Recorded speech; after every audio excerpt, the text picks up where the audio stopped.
Hvað finnst þér eftirminnilegast frá Suðurnes á síðasta ári? Það er að koma líf í bæinn, finnst mér. Það eru fyrirtæki að koma og hasla sér völl hérna. Og þetta er allt upp á við.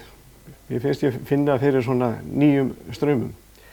En fyrir mig persónulega þá vorum við að halda upp á 70 ára afmæli föður okkar sem tókst alveg gríðarlega vel, 5 tónleikar. Fórum í höfuðborgina líka og Akureyri. Það var mjög skemmtilegt verkefni og einn af hápunktunum hjá okkur, minni fjölskyldu. Þannig að þegar maður lítur svona tilbaka þá var þetta bara skemmtilegt ár. Það var mikið fjör í veðrinu líka. Þurftum við dálítið að húka inni og sitja á okkur, storma. En við gerum það alltaf öðru hvoru hvort þið er. Hver fannst þér mest áberandi Suðurnes sem maðurinn á árinu 2015? Það er búin svona aðeins að fara yfir þetta og það er kannski engin einn sem að stendur upp úr. Ég kannski tekið dálítið eftir vini mínum Ása Friðriks, en þá var hann aðalega yfir pottunum í einhverjum samkomum, hann að hvort að setja skötu í potti eða lunda eða eitthvað þvíumlíkt.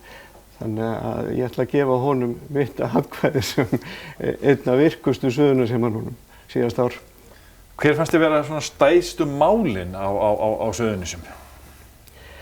Maður er náttúrulega lítur sér nær og við erum að sitja á okkur eitt storminn, það er skuldastaða Reykjanesbæjar og þetta er búið að vera það sem er svona búin að krauma hjá okkur og við erum ekki ennþá farin að sjá til lands í því, en við þurfum svolítið góðan tíma til að taka á þessu og þetta náðist ekki 2015, en ég sé að á næstu árum þá verði þetta í lagi vegna þess að eins og ég sagði áðan, þá finn ég fyrir miklu lífi í bænum og það er svona bjart framundan, mjög.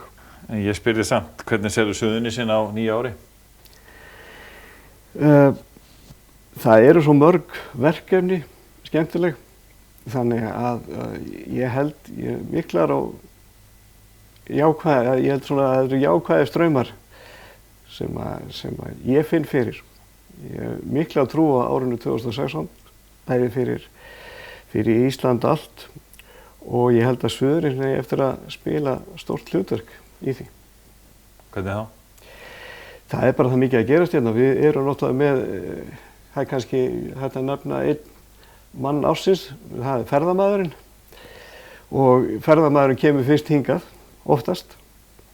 Þannig að það er mikið að gerast í kringum ferðamanninn og við eigum að taka vel á mótunum og við getum gert mun betur í mörgum verkefnum.